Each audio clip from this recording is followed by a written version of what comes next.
வள்ளுவர் கோட்டத்தை காட்டுறாங்கன்னா, வள்ளுவர் கோட்டம் வேண்டாம், வள்ளுவர் ஏதோ வள்ளுவருக்கு நாங்க தப்பா அப்படி இல்ல.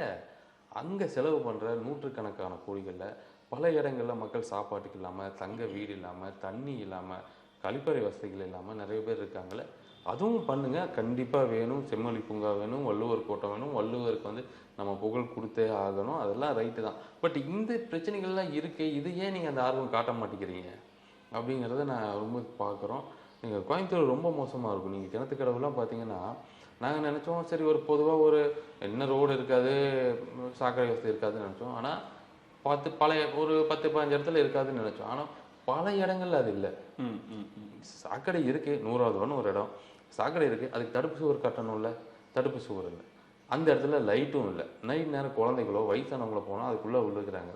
இதோட கொடுமை நத்த கடிச்சு கேள்விப்பட்டிருக்கீங்களா எங்கேயாவது? ம். உங்களுக்கு ஏதாவது தெரியுமா? எனக்கே புதுசா தான் இருந்துச்சு. ஓகே. ஒரு வார்டுல ஒரு தண்ணி குடிக்க போற இடத்துல ஃபுல்லா நத்தைகளா இருக்கு. நாய் கடிக்கும், பூனை கடிக்கும். அந்த அம்மா காட்டுறாங்க, "தம்பி அந்த நத்தை டெய்லியும் கடிச்சிருதுப்பா" அப்படிங்கிறாங்க. ஓகே. அப்ப நம்ம யோசிச்சு பாருங்க. மாநகராட்சி, ஸ்மார்ட் சிட்டி என்ன நிலைமையில இருக்கு?